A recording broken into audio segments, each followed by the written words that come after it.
दोस्तों नमस्कार। बिहार की सियासत में बड़े बदलाव की पटकथा लिखी जा चुकी है। राज्य में नए मुख्यमंत्री के नाम को लेकर जारी सस्पेंस अब अंतिम पड़ाव पर है। मिली जानकारी के अनुसार बिहार में नई सरकार का शपथ ग्रहण समारोह 15 अप्रैल 2026 सुबह 11 बजे लोक भवन में आयोजित किया जाएगा। हालांकि मुख्यमंत्री कौन होगा इसका फैसला अभी तक नहीं हो पाया है।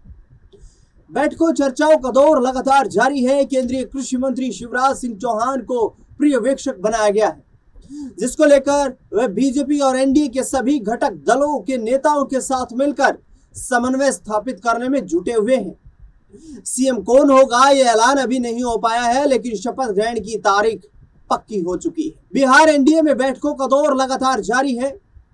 मिली जानकारी के मुताबिक सुबह से ही बैठकों का सिलसिला शुरू हो गया, जिसमें सत्ता परिवर्तन की औपचारिकताओं को पूरा किया जा रहा है। सुबह 10 बजे बिहार कैबिनेट की एक महत्वपूर्ण बैठक बुलाई गई। इस बैठक में कुछ बड़े फैसले राज्य स्तर पर शासन चलाने की तैयारी को लेकर के लिए गए हैं। पटना में बीजेपी विधायक दल की बैठक बुलाई गई। बीजेपी विधायक दल की इस अहम बैठक में जो पटना में बुलाई गई, इस महत्वपूर्ण बैठक की अगुवाई का जिम्मा केंद्रीय मंत्री शिवराज सिंह चौहान को सौंपा गया। माना जा रहा है कि इस बैठक में नए मुख्यमंत्री के नाम पर चर्चा सभी विधायकों की राय लेकर और बीजेपी से किस नेता को सीएम बनाया जाए इस पर सहमति मांगी जाने की उम्मीद है। इसी बैठक में बिहार के नए सीएम चेहरे पर बीजेपी की ओर से बड़ा फैसला होता हुआ नजर आ सकता है।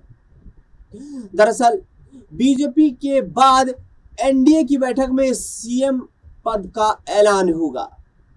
बीजेपी की बैठक के बाद एनडीए की विधायक दल की बैठक बुलाई गई है।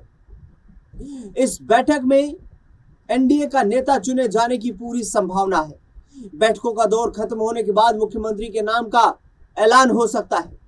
माना जा रहा है कि मुख्यमंत्री का ऐलान जो है वो खुद नीतीश कुमार ही करते हुए नजर आ सकते हैं। नए चेहरे के साथ नई शुरुआत। सूत्रों की माने तो बिहार में अब नीतीश युग से आगे बढ़ने को लेकर बिहार तैयार नजर आ रहा है। मुख्यमंत्री पद के लिए किसी नए और चौंकाने वाले चेहरे का भी ऐलान हो सकता है। पूरे प्रदेश में हो रही बैठकों पर सबकी नजरें टिकी हुई हैं, क्योंकि यहीं से नई सरकार की रूपरेखा स्पष्ट होगी। हालांकि सीएम कौन होगा इस सवाल पर जवाब नहीं मिल पाया है और सस्पेंस लगातार बरकरार है। अब आपको समझाते हैं वो बड़े मुद्दे जिन पर सीएम कुर्सी को लेकर, सीएम पद को लेकर सस्पेंस बना हुआ है। दरअसल सम्राट पर आरएसएस सहमत, लेकिन मोदी शाह नहीं, ये सूत्र बताते हैं। सूत्रों के अनुसार बिहार बीजेपी की ओर से सीएम पद के लिए सम्राट चौधरी का नाम सबसे आगे चला। उनके नाम पर नीतीश कुमार के साथ साथ आरएसएस भी तैयार हो गया, लेकिन सम्राट चौधरी के नाम पर मोदी शाह सहज नहीं है। ये खबर सामने आ रही है अंदर से। वे मोदी शाह किसी अन्य नेता को सीएम बनाना चाहते हैं, ये भी अंदर खाने खबरें चल रही है। नीतीश कुमार का हुआ अपमान, ये भी खबर एक है। नीतीश कुमार ने बीते शुक्रवार 10 अप्रैल को राज्यसभा सांसद पद की शपथ ली थी। इसी दिन राष्ट्रपति की ओर से जेडीयू नेता हरिवंश नारायण सिंह को राज्यसभा सदस्य के रूप में मनोनीत कर दिया गया। इतना ही नहीं, नीतीश कुमार के साथ शपथ भी उन्हें दिला दी गई। जबकि पार्टी ने इस दिन किसी भी सांसद जैसे कि रामनाथ ठाकुर या अन्य किसी के शपथ का शेड्यूल सेट नहीं किया था। जेडीयू ने सीधे सीधे नीतीश कुमार का अपमान इसे माना है, क्योंकि हरिवंश बाबू को पार्टी बागी सांसद के रूप में देखती है। यही वजह है कि पार्टी ने उन्हें फिर से राज्यसभा नहीं भेजा था। अब अंदर खाने निशांत कुमार को सीएम बनाओ की बात भी चलती नजर आ रही है जेडीयू में। नीतीश कुमार के राज्यसभा सदस्य की शपथ लेने के बाद जेडीयू के कार्यकर्ताओं ने नीतीश कुमार को घेर कर उनके घर का घेराव करके निशांत कुमार को मुख्यमंत्री बनाने के लिए नारेबाजी की। वहीं पटना लौटते ही नीतीश कुमार ने विजय चौधरी समेत पार्टी के तमाम नेताओं से मुलाकात की। इस बैठक के बाद विजय चौधरी ने कहा कि नीतीश कुमार अभी शपथ लिए हैं, उनके शपथ लेने से बिहार में नई सरकार नहीं बनेगी। नीतीश कुमार के इस्तीफा देने से बिहार में नई सरकार बनेगी। ये बयान बीजेपी को सीधा संदेश माना जा रहा। एनडीए तय करेगा मुख्यमंत्री कौन होगा, यह भी विजय चौधरी की तरफ से कह दिया गया। दिल्ली से पटना के लिए उड़ान भरने से पहले विजय चौधरी ने नए मुख्यमंत्री को लेकर पत्रकारों से जब सवाल पूछा तो इसके जवाब में जेडीयू के वरिष्ठ नेता ने कहा था कि मुख्यमंत्री कौन बनेगा यह एनडीए तय करेगा। उन्होंने यह भी कहा कि जिनके नाम पर चर्चा है वही सीएम बनेगा। उनके बयान का मतलब साफ है कि बीजेपी आलाकमान अकेले मुख्यमंत्री तय नहीं कर सकता। नीतीश से नहीं मिला बीजेपी का कोई भी नेता, ये भी सूत्र बताते हुए नजर आ रहे हैं कि दिल्ली में बीजेपी की कोर ग्रुप की मीटिंग होने वाली थी, लेकिन मीटिंग नहीं हो पाई और सभी भाजपा के विधायक दिल्ली से वापस पटना लौट आए। बैठक रद्द होने के बाद भी कोई भी नेता मुख्यमंत्री के साथ नहीं आया और ना ही पटना में अभी तक कोई उनसे मिलने पहुंचा।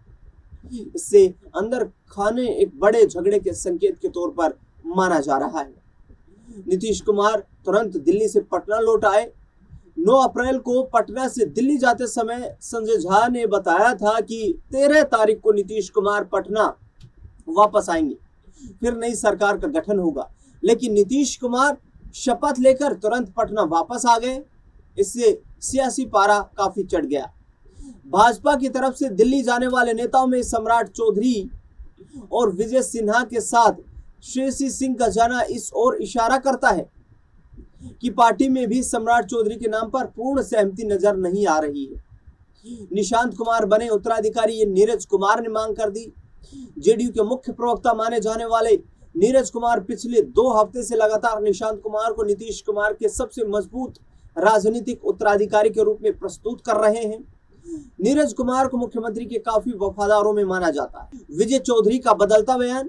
कुछ दिन पहले विजय चौधरी ने बयान दिया था कि मुख्यमंत्री उन्हीं में से एक बनेगा जिसके चेहरे के ऊपर मीडिया में चर्चाएं चल रही है। मीडिया में सबसे अधिक चर्चा सम्राट चौधरी के नाम की थी। उनके साथ निशांत कुमार, विजय सिन्हा, जनक राम, संजीव चौरसिया आदि के नाम पर भी चर्चाओं में लगातार जो है चर्चाएं हो रही थी। लेकिन अब विजय चौधरी का बदलता बयान बीजेपी जेडीयू के झगड़े की ओर इशारा कर रहा है कि कहीं ना कहीं अंदर खाने ठीक नहीं चल रहा था सब कुछ। नितिन नवीन को भी इस कतार में शामिल किया गया। सूत्रों ने जानकारी दी कि नितिन नवीन ने अभी तक राज्यसभा की सदस्यता की शपथ नहीं ली है। बीजेपी की ओर से सीएम पद की रेस में उनका नाम भी शामिल है।